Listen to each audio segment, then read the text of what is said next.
رسول مجتبی کہیے، محمد مصطفیٰ کہیے۔ الحمدللہ والصلاۃ والسلام علی رسول اللہ۔ ناظرین، خیر مقدم ہے آپ کا کریم ٹی وی اردو میں۔ توفیق انور کرناٹک سے سوال کرتے ہیں کہ جس طرح ہم پہلی رکعت میں اعوذ باللہ بسم اللہ پڑھتے ہیں، کیا اسی طرح دوسری اور تیسری رکعت میں بھی اعوذ باللہ بسم اللہ پڑھنا چاہیے؟ تو جواب یہ ہے کہ اعوذ باللہ نہیں پڑھا جائے گا، لیکن بسم اللہ پڑھا جائے گا۔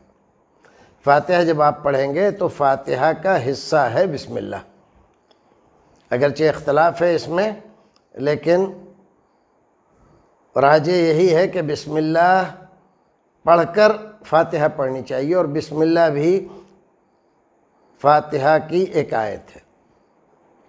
اگرچہ فاتحہ کے بغیر بھی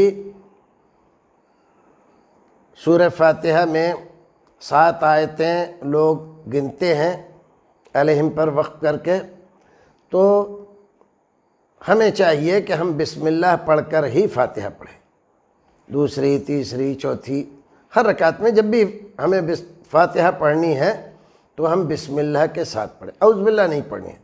اعوذ باللہ صرف پہلی رکعت میں، ثنا ختم کرنے کے بعد اعوذ باللہ السمیع العلیم من الشیطان الرجیم بسم اللہ الرحمن الرحیم ایسے کر کے، لیکن دوسری تیسری رکعت میں اعوذ باللہ نہیں پڑھی جائے گی۔